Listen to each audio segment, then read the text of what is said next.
말씀 보겠습니다.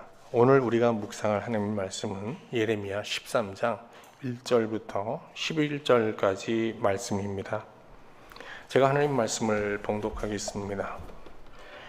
여호와께서 이와 같이 내게 이르시되 너는 가서 뱃띠를 사서 내 허리에 띠고 물에 적시지 말라 하시기로 내가 여호와의 말씀대로 띠를 사서 내 허리에 띠니라.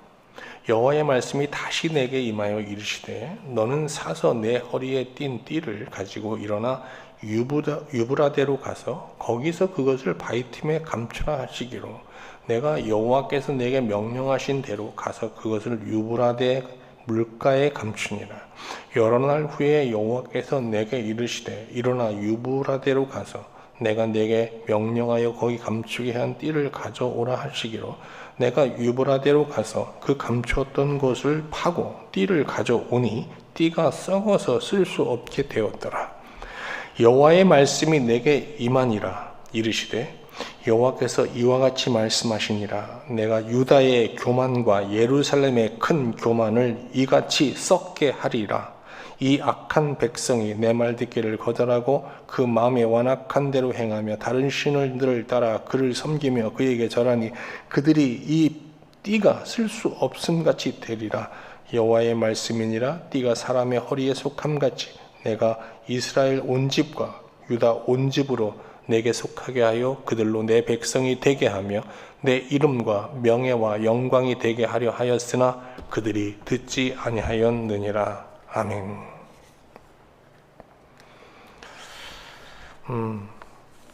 지금 우리는 예레미야서를 묵상하고 있습니다. 예레미야 시대 하나님은 신흥제국 바벨론을 들어서 예루살렘을 완전히 파하시기로 결심하셨습니다. 그리고 예루살렘을 멸하겠다는 이 심판의 메시지를, 심판 계획을 예레미야를 통해서 계속 고지하시면서 경고시켰죠. 예레미야는 많은 저항과 위협 속에서도 예루살렘이 곧 망하게 된다는 이 심판의 메시지를 하나님 말씀에 순종하여 지속적으로 전했습니다. 이 말씀을 전하면서 얼마나 많은 위협과 저항을 받았겠어요. 그러면서도 예레미야는 하나의 소망을 가지고 이 심판의 메시지를 지속적으로 전하게 되는데요. 그가 바라는 것은 단 하나죠. 뭐예요? 예루살렘에 조그만 변화라도 일어나는 겁니다. 그러나 예레미야는 예루살렘을 향해서 정말 10년 넘게 심판의 메시지를 전했지만 의미 있는 어떤 변화도 발견할 수 없었어요. 이에 예레미야는 선지자로서, 말씀 선포자로서 어떤 자기 사역의 큰 한계를 겪으면서 낙심하고 절망하며 영적 침체에 빠지게 되죠. 저도 이제 30년 넘게 교회에서 이제 목회 생활을 하면서 저 자신과 또 우리 성도님들이 변화되지 않는 모습을 보면서 여러 번 좌절하고 또 낙심하면서 때로는 예레미야처럼 깊은 영적 침체에 빠진 적도 있었죠. 그때 영적 침체에 빠졌을 때는 주일날이 오지 않기를 바랬죠. 말씀 전하기 너무 힘들었어요. 그런 적도 있었는데요. 하나님께서는 영적 침체에 빠진 예레미야를 일으키기 위해서, 회복시키기 위해서 아주 특별한 여행을 계획하시게 됩니다. 우리가 이제 좀 힘들 때 여행 갔다 오면 회복되는 경우가 있잖아요. 그래서 하나님께서 아주 특별한 여행을 계획하신 거예요. 이 계획에 따라 예레미야는 예루살렘에서 유브라데까지는 1200km 정도 떨어져 있거든요. 굉장히 먼 곳이잖아요. 여기를 2번 왕복하는 여행을 하게 돼요. 어마어마한 여행입니다. 그런데 이 여행을 통해서 영적 침체에 빠졌던 예레미야는 정말 자유를 얻고 거기서 해방되어 다시금 힘있게 하나님의 말씀을 전하는 선지자의 삶을 이어가게 됩니다. 이 여행은 하나님의 새 명령에 의해서 진행되게 되는데요. 첫 번째 명령은 먼저 하나님께서는 예레미야에게 여행 전에 뱃띠를 사서 그것을 허리에 띠고 그걸 물에 젖지 않게 하면서 예루살렘 거리를 활보하라는 이런 명령을 주셨어요. 우리 예레미야서 13장 1절 2절 한번 볼까요? 여호와께서 이와 같이 내게 이르시되 너는 가서 뱃띠를 사서 돈 주고 사서 내 허리에 띠고 물에 적시지 말라 하시기로.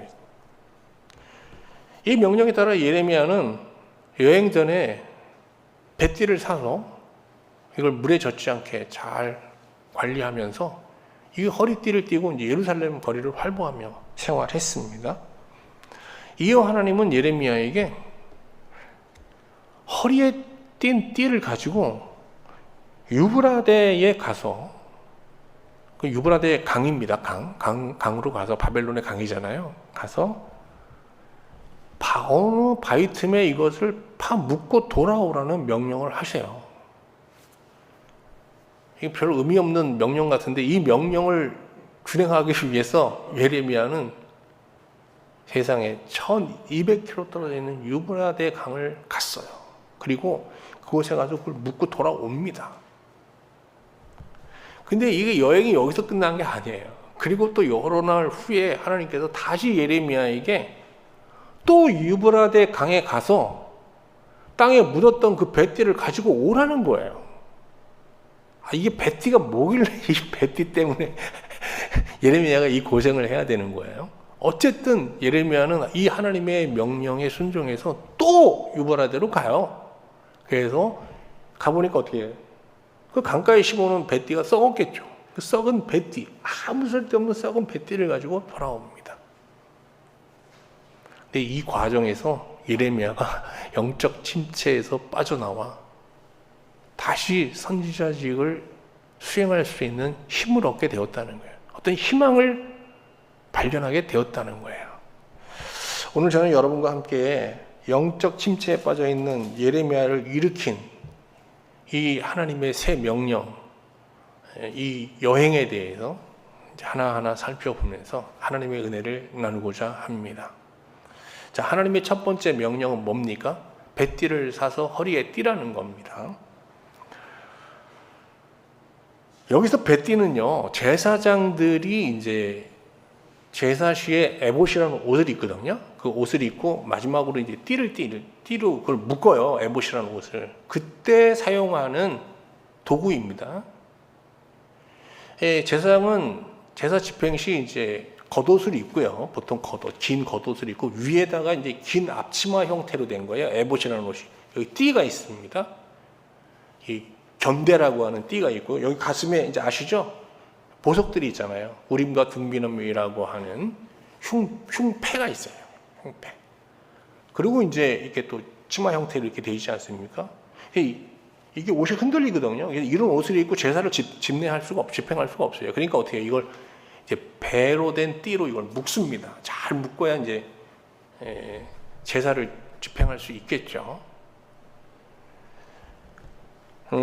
그래서 이 뱃띠라는 거는 에봇이라는 옷을 고정시키기 위해서 사용하는 띠거든요. 허리띠거든요. 그런데 예레미야는 어떻게 하나님의 명령에 따라 그냥 평상복을 입고 어떻게 해요? 허리에 에봇띠를 딱 띈 거예요. 그러니까 얼마나 우습겠어요. 그리고 예루살렘 거리를 활보하면 사람들이 저 예레미야 저 뭐야? 저거 왜 제사장들이 제사 때 사용하는 저 허리띠를 메고 왜 돌아다녀? 라고 묻지 않았겠어요? 이 물음에 대해서 예레미야는 어떤 대답을 내놨을까요? 뱃띠를 띠고 거리를 활보하는 것은 일종의 퍼포먼스예요. 이 퍼포먼스가 뭡니까? 어떤 예술 행위를 통해서 메시지를 전하는 거잖아요. 하나님께서 예레미야가 이 뱃띠를 띠고 예루살렘을 걷는 이 퍼포먼스를 통해서 전하고자 하는 메시지는 뭘까요? 11절에 보면 여호와의 말씀이라 띠가 사람에 속한 같이 내가 이스라엘 온 집과 유다 집으로 내게 속하게 하여 그랬어요. 이 띠는 이스라엘을 상징하는 거거든요. 어떤 이스라엘입니까? 하나님께서 이스라엘을 제사장 나라로 선택하셨어요. 그래서 제사장 나라로 선택하시면서 하나님은 이스라엘이라는 나라를 중재자로 삼고 이방 나라를 구원하려고 했던 거죠. 그러니까 제사장 나라로 이제 부름받은 이스라엘은 이방 나라를 어떻게 해요? 구원의 대상으로, 사랑의 대상으로 바라보면서 이제 제사장 사역을 수행해야 되는 거 아니에요? 하나님은 이런 미션을 주시면서 그 이스라엘에게 이런 미션과 함께 여러 가지 특권을 주셨잖아요.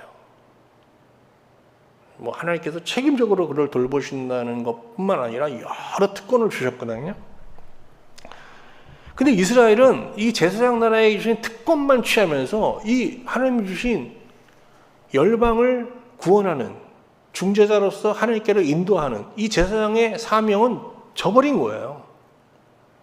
이들은 이방 나라를 구원의 대상으로 바라보지 않고 착취와 지배의 대상으로 바라본 거예요. 하나님께서는 예레미야에게 이 띠를 띠고 뱃띠를 띠고 예루살렘을 활보하면서 이 띠가 물에 젖지 않게 하라고 이제 명하셨는데, 제사장은 제사를 집례할 때 제사장의 역할을 감당하는 과정에서 반드시 이 뱃띠가 물에 젖게 돼 있어요. 왜? 순 제사장이 제사를 집례하면서 하는 일이 물을 다루는 거예요. 계속 칼로 그 동물의 각을 뜨고 계속 물로 씻어내는 거거든요. 그러니까 이게 피와 물이 묻을 수밖에 없어요, 옷에. 그런데 고위직에 있는 제사장들은 이런 제사의 노동을 감당하지 않았어요. 다 밑에 사람한테 시키고 뒤에 서 있었거든요. 그래서 그들의 허리띠는 어떻게 해요? 항상 물에 젖지 않은 상태에 있었던 거예요. 하나님께서 예레미야에게 허리에 띠를 띠고 물에 젖지 않게 하라는 게 뭐예요? 이스라엘 이것은 물에 젖지 않은 뱃띠는 제사장의 사명을 망각하고 제사장의 특권만을 누리려고 하는 이 부패한 예루살렘, 부패한 이스라엘의 죄악을 폭로하는 거예요.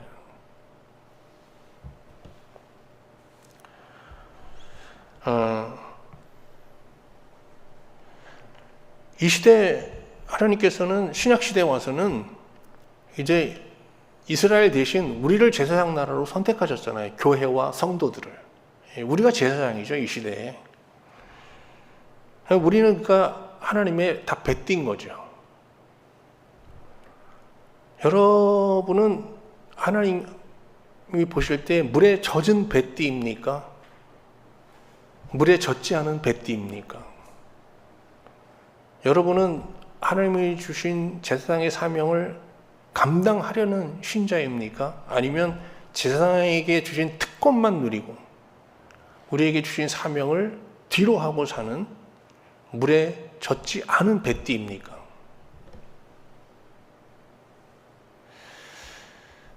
하나님께서 우리에게 주신 미션, 제사장의 미션이라는 건 간단한 거잖아요.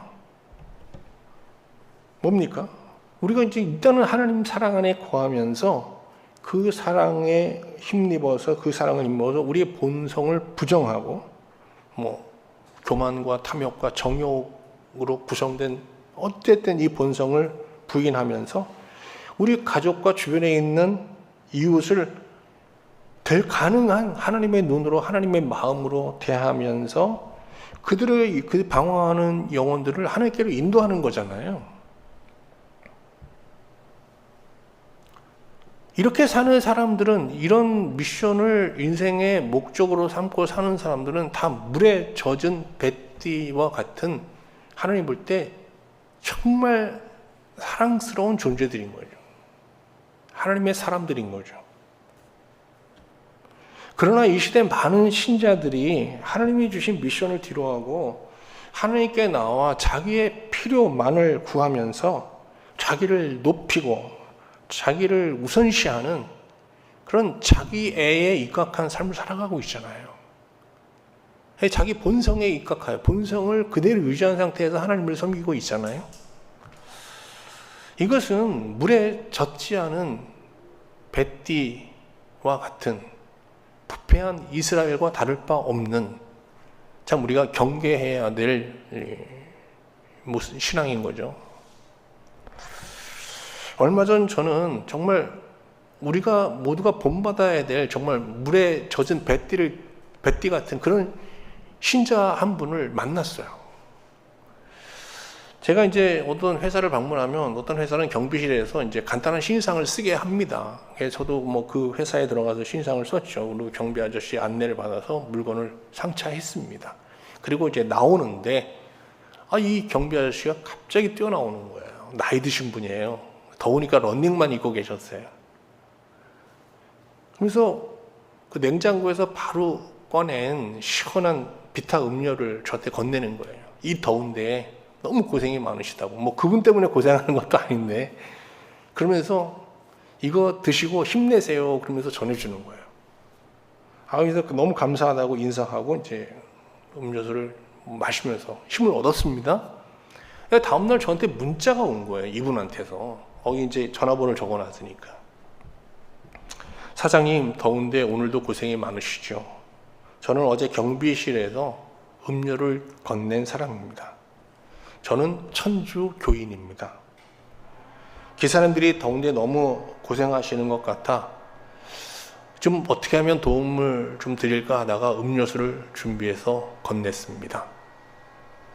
오늘도 날씨가 무더운데 조심 운전하십시오. 그리고 건강 잘 챙기십시오. 오늘 하루 사장님의 안녕과 건강을 위해 기도하겠습니다. 이런 문자가 오는 거예요.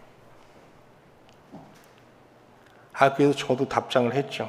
답글을 보냈습니다. 어제 주신 음료에 이렇게 하나님의 사랑을 담아 전하는 거 몰랐는데 너무 감사하다고. 저도 우리 선생님과 같은 마음으로 살고자 기도하며 노력하겠습니다. 정말 큰 교훈을 주셔서 감사합니다. 이렇게 하고 이제 답장을 마쳤습니다. 저는 그분과의 짧은 교제를 통해서 마음에 큰 도전을 받았어요. 정말 이게 우리 삶의 자리에서 이런 자기에게 주신 제사장의 사명을 고민하면서 미약하지만 이렇게 순종하려고 몸부림치는 거, 이런 노력을 통해서 정말 하나님의 구원이 이 땅에 임하는 거 아닐까? 이제 다시 본문으로 돌아보겠습니다. 이제 물에 젖지 않은 뱃띠를 띠면서 예루살렘의 이 교만과 부패를 폭로하고 있을 때 예레미야가, 근데 하나님께서 또 다른 명령을 주셨어요. 그것은 뱃띠를 가지고 예루살렘에서 1200km나 떨어져 있는 유브라데 강에 가서 이것을 묻고 오라는 것이었습니다. 4절 5절 말씀 볼까요? 너는 사서 허리에 띤 띠를 가지고 일어나 유브라데로 가서 거기서 그것을 바위 틈에 감추라. 그러면 이 별 의미 없어 보이는 이 하나님의 명령에 순종하기 위해 실제로 예루살렘을 떠나 유브라데로 향했습니다. 뭐 그가 도보로 갔는지 뭐 말이나 낙타를 타고 갔는지 알 수 없지만 하여간 갔어요. 1200km나 되는 그 어마어마한 땅을 향해서 말이죠. 그 길을 쭉 걷는데 그때 하나님께서 그에게 알려주신 거죠. 저 교만한 예루살렘은, 부패하여 회복 불가해진 저 예루살렘은 이제 신흥제국 바벨론에 의해서 나라와 성전을 다 잃고 포로가 되어 네가 걷는 이 길을 손에 족쇄를 채우고 사슬이 채워진 상태에서 포로로 잡혀가게 될 것이다. 그래서 그 길을 걷는데 이 길이 어떤 길이에요? 장차 패역한 예루살렘이 포로가 되어 걸어갈 길이잖아요. 예레미야의 마음이 어떻겠어요? 그의 가족과 동포들이 이제 이 길을 포로가 되어 죄수가 되어 끌려가는 모습을 상상하면서 그 길을 걷는데 그의 마음이 어떻겠어요? 마음이 무너지는 거죠. 큰 슬픔과 절망과 고통과 눈물로 그는 이 길을 걷게 됩니다. 그래서 이 길에 도착했거든요. 도착해서 보니까 유브라데 강에 도착하니 어떤 일이 일어납니까? 바벨론 신흥국가가 바벨론 사막에 이제 바벨론 도시를 하늘 성전이라고 불리는 이런 성을 짓게 돼요. 그러면서 이 유브라데 강 물을 끌어들여서 운하를 파고 있었거든요. 운하 공사가 활발하게 이루어지고 있는 거죠. 거기 가서 이제 땅을 파는 겁니다. 그래서 그 땅을 파니까 뭐가 나와요? 지렁이가 나오고 벌레들이 나왔을 거 아니에요. 거기에 이제 이 뱃띠를 묻는데요. 이 뱃띠가 뭘 상징하는 거예요, 지금? 이스라엘을 상징하는 거잖아요. 물에 젖지 않은 뱃띠. 이 뱃띠를 탁 묻는데 그 마음이 어떻겠어요? 이제 이스라엘이 장차 그곳에 와서 텐트를 짓고 그 지렁이가 나오고 벌레가 나오는 그곳에서 지렁이같이 벌레와 함께 살아야 되는 거예요. 그들은 70년 동안 거기서 텐트를 치면서 운하 건설 노동자로 노예로 살았거든요. 그래서 그 배를 그 유브라데 강에 묻으면서 또다시 예레미야는 통곡하게 됩니다. 하나님의 백성 이스라엘이, 나의 동족 이스라엘이 어찌하다가 앞으로 이곳에 와서 노예 생활을 하면서 지렁이처럼 벌레처럼 살아야 되는 건가 하면서 울부짖으면서 기도하죠. 하나님의 답은 분명합니다. 그들의 죄를 하나님은 교만으로 정의하면서 이곳에서 그들의 교만죄가 비로소 썩어 없어지게 될 것이다 라고 말씀하십니다. 예레미야 13장 9절 말씀입니다. 여호와께서 이와 같이 말씀하시니라. 내가 유다의 교만과 예루살렘의 큰 교만을 이같이 썩게 하리라. 여기서 교만이라는 단어는 히브리어로 까온이라고 하는데요. 우리가 이제 교만이라는 단어의 의미는요, 성경에서는요, 크게 두 가지가 있어요. 하나는 그 외적인 교만과 내적인 교만이 있습니다. 외적 교만은 뭐예요? 밖으로 드러나는 거예요. 다른 사람보다 자기를 더 낫게, 더 나은 존재로 여기면서 다른 사람을 하찮게 하는 것, 이게 이제 외적 교만, 대인적 교만이죠. 그러면 내적 교만은 뭐냐? 내적 교만은 자신의 내면의 비참함을 자신의 어떤 신앙이나 교양이나 선행 이런 것들로 다 은폐하고 자기에 대한 자부심을 갖고 사는 거, 자신에 대한 긍지를 갖고 사는 걸 말하는 거거든요. 그래서 라인홀드 니버는 이런 내적 교만을 자존심이라고 하였고, 틸레이는 이게 자기 고향이라고 하였어요. 신앙에 있어서 외적 교만도 문제가 되지만 이 내적 교만은 더 심각한 문제를 야기하게 됩니다. 내적으로 교만한 사람들은요, 자신의 비참함을 인정하지도 않고 인식하려 하지도 않죠. 그러니까 어떻게 해요? 마음 깊은 곳에서 하나님을 찾지 않아요. 예수님은 팔복선언에서 심령이 가난한 자는 복이 있다고 그랬잖아요. 심령이 가난하다는 게 뭐예요? 자기 비참함을 깨닫는 거예요. 그리고 애통하는 거거든요. 그럴 때 이제 하나님을 찾고 하나님을 만나게 되는데, 이 내적으로 교만한 자들은요, 마음에 가난하지 않아요. 마음이 꽉 차 있어요. 자기에 대한 긍지로. 그러니까 진실로 하나님을 찾지 않아요. 그럼 그들이 하나님을 섬기는 목적은 뭐예요? 그냥 하나님을 믿어서 어떤 도움을 받는 거예요. 내면에는 하나님이 그에 들어갈 수가 없어요.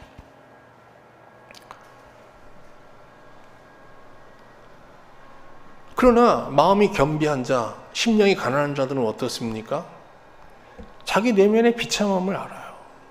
그래서 자기 부정함을 이렇게 직시하면서 이 세상에 하나님 한 분의 나를 받아주고 진정으로 사랑해주고 용납할 분은 없다는 걸 알고 하나님을 전심으로 찾거든요.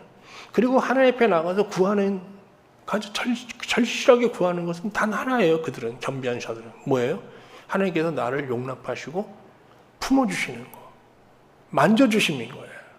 마치 젖먹이 어린아이가 엄마의 품을 찾듯이 그들은 하나님 자체를 찾습니다. 그 마음이 하나님 품에 안기기를, 용납되기를 바라며 하나님을 섬기는 거죠. 하나님은 이렇게 자기를 찾는 자들을 기뻐하시면서 용납하시고 나아가 그들을 변화시키고 고치십니다. 역대하 7장 14절, 여러분 잘 아는 구절인데 한번 같이 보겠습니다. 내 이름으로 일컫는 내 백성이 그들의 악한 길에서 떠나 스스로 낮추고 기도하여 내 얼굴을 찾으면, 이게 겸비한 신자의 모습인 거예요. 그럼 어떻게 돼요? 내가 하늘에서 듣고 그들의 죄를 사하고 그들의 땅을 고칠지니라. 그들의 땅을 고친다는 게 그들의 삶을, 운명을 바꾸시겠다는 거예요. 여러분은 어떤 신자입니까? 교양과 신앙의 경건의 옷 등으로 자신의 비참함을 가리고 자신의 자부심을 가지고, 자신에 대한 자부심을 가지고 하나님을 섬기는 내적으로 교만한 자, 부유한 자입니까? 아니면 날마다 자신의 비참한 실상 앞에, 실상으로 인하여 아파하고 슬퍼하며 정말 전심으로 하나님을 찾고 하나님의 만져주심과 긍휼을 구하는 겸비한 신자, 가난한 신자입니까? 어거스틴은 그의 저서에서 이런 말을 자주 했어요. 모든 죄는 교만에서 시작된다. 내적 교만에서 시작된다는 거죠. 그러므로 기독교의 덕목은 첫째도 겸손이어야 하고, 둘째도 겸손이어야 하고, 셋째도 겸손이어야 한다라고 외쳤습니다. 정말 우리가 가슴에 깊이 새겨야 될 진리의 말씀이에요. 오늘 예레미야서를 묵상하는 가운데 여러분의 마음이 더 겸비해질 수 있기를 주님의 이름으로 축원합니다. 자, 이제 이 엄청난 명령을 수행하고 이제 예레미야는 예루살렘으로 돌아왔어요. 그의 마음은 어땠을까요? 그 돌아온 그의 마음은 편하지 않았어요. 영적 침체에 빠져있던 예레미야는 이 유브라데 여행을 마치고 와서 더 우울해지고 더 심각해지거든요. 그 내면이. 그의 얼굴엔 정말 기쁨과 희망의 빛이라는 건 찾아볼 수가 없게 되었는데요. 그런데 하나님은 슬픔과 절망 속에 있는 예레미야에게 또 다른 명령을 내리십니다. 이번에는 유브라데에 가서 그 뱃띠를 가지고 오라는 거예요. 13장 7절 말씀 보세요. 여러 날 후에 여호와께서 내게 이르시되 일어나 유브라데로 가서 내가 내게 명령하여 거기 감추게 한 띠를 가져오라 하시기로 내가 유브라데로 가서 그 감추었던 곳을 파고 띠를 가져오니 띠가 썩어서 쓸 수 없게 되었더라. 예레미야는 참 하나님의 사람은 하나님의 사람이네요. 이게 유브라데에 또 가려는데 그 길을 또 정말 하나님의 명령에 순종해서 갔단 말이죠. 저는 안 갔을 것 같아요. 갔습니다. 가서 그가 묻어두었던 뱃띠를 찾습니다. 땅을 파서. 드디어 발견하고 뱃띠를 딱 꺼냈는데 뱃띠가 어떻게 됐겠어요? 거기 온갖 벌레들이 기생하고 있었을 거 아니에요. 구데기도 있고 지렁이가 있고 정말 아무 쓸데없는 이 뱃띠가, 이 제사장이 있었던 귀한 뱃띠가 정말 쓰레기가 된 거잖아요. 오물이 된 거잖아요. 그걸 근데 가지고 그거를 무슨 귀한 것인 양 다 포장을 해서 딱 상자에 넣어서 그걸 가지고 돌아옵니다. 돌아오는데 하나님께서 예레미야가 유브라데 강에서 썩은 뱃대를 가지고 돌아오는 여정 가운데 하나님께서 놀라운 말씀을 하시는 겁니다.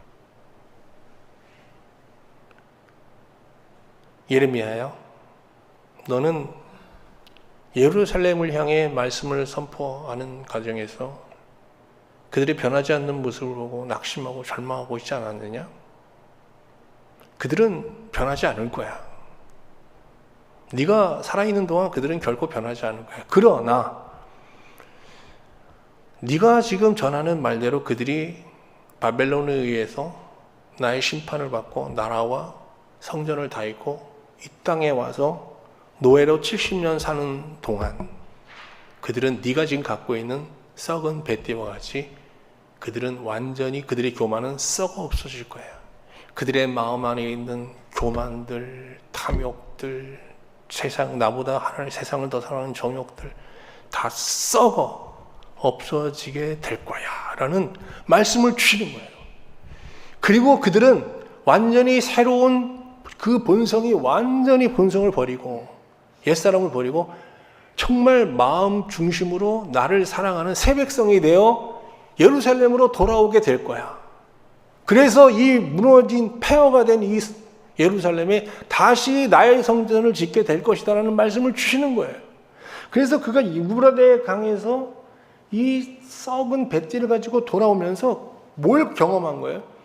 이스라엘이 바벨론에서 포로 생활을 마치고 새 백성으로 거듭나서 승리자가 돼요. 영적 승리자가 돼요. 하나님과 동행하며 이제 다시 예루살렘으로 귀환하게 되는 그 승리의 여정을 미리 체험하게 되었던 것이죠.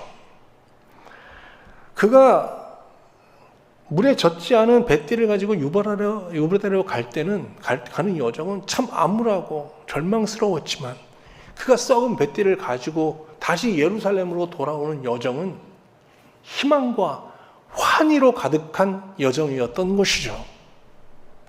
이 여정 가운데 예레미야는 그 자신을 얽어매고 있던 모든 영적 집체로부터 완전히 벗어나서 진정한 자유자로서 이제 미래에 대한 승리를 확신하는 그런 승리의 사람으로 이제 완전히 예루살렘으로 복귀하게 됩니다.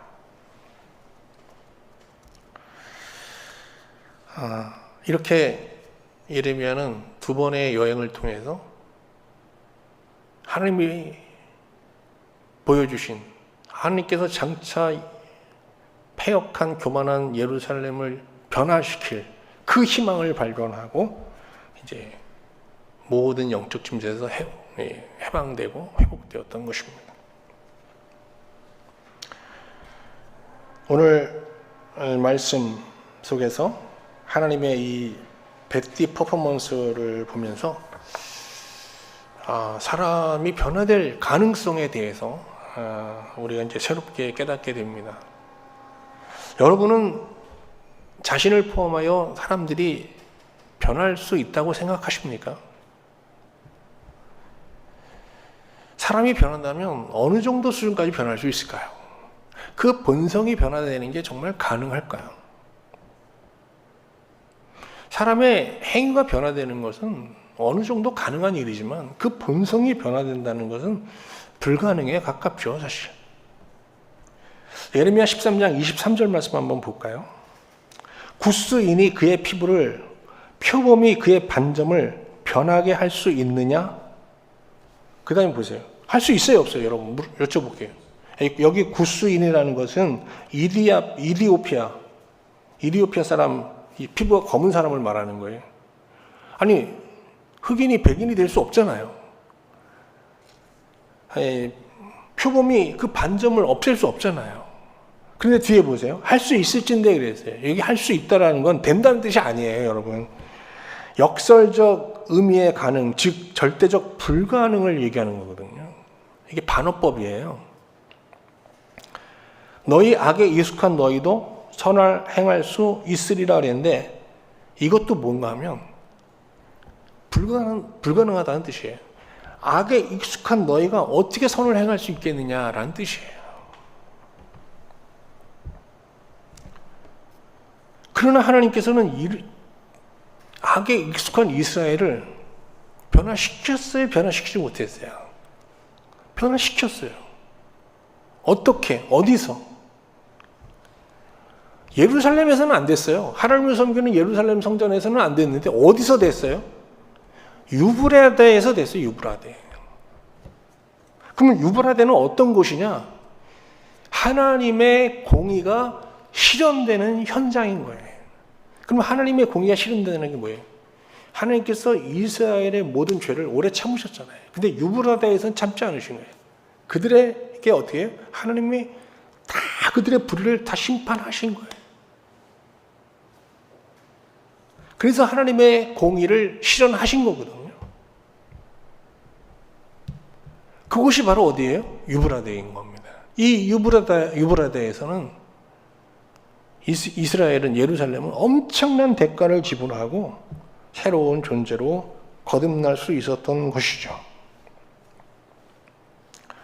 예레미야가 이 유브라데 여행을 통해서 깨달은 게 뭡니까? 사람은 변하지 않는다. 그러나 하나님의 공의가 집행되는 현장 유브라데에서 사람은 변할 수 있다입니다. 여러분, 이 중요한 진리가 여러분과 제 마음속에 깊이 각인되고 새겨지기를 주님의 이름으로 축원합니다. 그러면 신약시대 신자들이 찾아야 할 하나님의 공의가 집행되는 유브라데는 어딜까요? 바로 예수님께서 우리를 대신하여 십자가에 달려 죽으신 갈보리 산입니다. 여기서 하나님의 공의가 완전히 유브라데에 비할 수 없이 더 완벽하게 실현된 거예요. 사실 유브라데는요, 하나님의 공의가 완전히 실현된 것이 아니에요. 왜?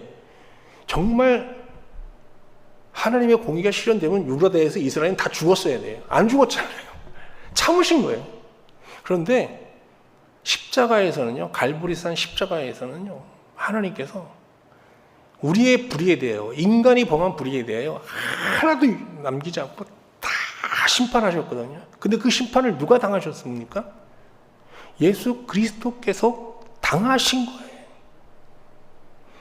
우리가 일상생활을 하다 보면 과거에 우리가 지은 너무 부끄러운 죄들, 용서를 구하지도 못하고 아직 용서받지도 못한 그런 많은 죄들이 생각나면서 마음속으로 굉장히 힘들고 고통스러울 때가 있잖아요. 근데 그런 모든 죄까지 예수님은 십자가에서 다 형벌을 받으신 거거든요. 그래서 어떻게 해요?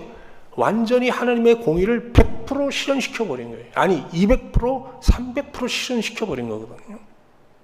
그래서 십자가 앞에 나갈 때 우리는 그런 고통을 다 당하지 않았지만, 그런 형벌을 다 받지 않았지만, 예수 그리스도께서 우리가 받을 형벌과 고통을 다 지금 받으면서 그 십자가 안에서 앞에서 우리에 대한 하나님의 공의는 완전히 실현된 거예요. 그랬을 때 우리의 본성, 물에 젖지 않은 이 본성은 십자가 앞에 나갈 때 그 예수 그리스도의 피가 여기 적셔지게 되는 거거든요. 그래서 신자들은 그 하나님의 공의가 실현된 십자가 앞에서 다른 게 아니라 그냥 피에 물든 뱃띠를 가지고 이 세상을 살게 되는 거예요. 근데 놀라운 일이 생기는 거예요. 피에 물든 뱃띠를 메고 띠고 이 세상을 사는 신자는 결코 자기의 본성대로 살지 못합니다. 왜? 그 피에 물든 뱃띠를 보면서 예수님이 자기의 그 부정한 본성을 제거하시기 위해서 당하신 희생과 하나님께서 우리를 어떻게든지 자기 사람으로 만드시기 위해서 자기 아들을 버리기까지 사랑한 그 사랑이 여기 이제 징표로 남아있기 때문에 이 피로 물든 뱃띠를 보면서 자기를 부정하게 되는 거예요. 그리고 익숙했던 그 죄의 삶, 죄악된 삶을 자꾸 밀어내면서 익숙하지 않지만 하나님이 바라시는 정말 작은 사랑을 실천하는 새 사람, 새 존재로서의 삶을 시도하게 되는 것이죠. 이렇게 우리가 익숙한 죄를 거부하고 익숙하지 않은 선을 행하며 살려고 몸부림칠 때 그런 작은 노력 하나하나를 하나님께서는 기적으로 여기세요. 그래서 소리치시는 거예요. 아무개가 기적을 일으켰구나 라고 하시면서 기뻐하시는 거거든요. 이게 바로 하나님께 우리가 영광 돌리는 삶을 사는 거예요. 여러분의 본성, 뱃띠는 물에 젖어 있습니까? 아니면 피에 젖어 있습니까? 아니면 물에도 피에도 젖지 않고 잘 보존되어 있습니까? 오늘 우리의 본성이라는 이 뱃띠는 물과 피에 흠뻑 젖어 있어야 되는 거거든요. 우리 이제 예레미야가 유브라데 강에서 썩은 뱃띠를 들고 나왔잖아요. 이와 같이 물과 피에 젖은 뱃띠를 우리 허리에 띠고 이제 세상으로 나갑시다. 그리고 우리의 부정한 본성이 불쑥불쑥 우리 안에서 일어나려고 할 때마다 우리 허리를 메고 있는 물과 피에 젖어 있는 뱃띠를 보며 이 본성들을 부정하고 이 본성들을 십자가에 못 박으며 삽시다. 그때 죄에 익숙했던 삶이 과거가 되고 익숙하지 않지만 하나님이 바라시는 그 선을 현재 우리의 삶 속에서 행하는 새로운 삶을 살아가는 기적이 일어나게 될 줄로 믿습니다.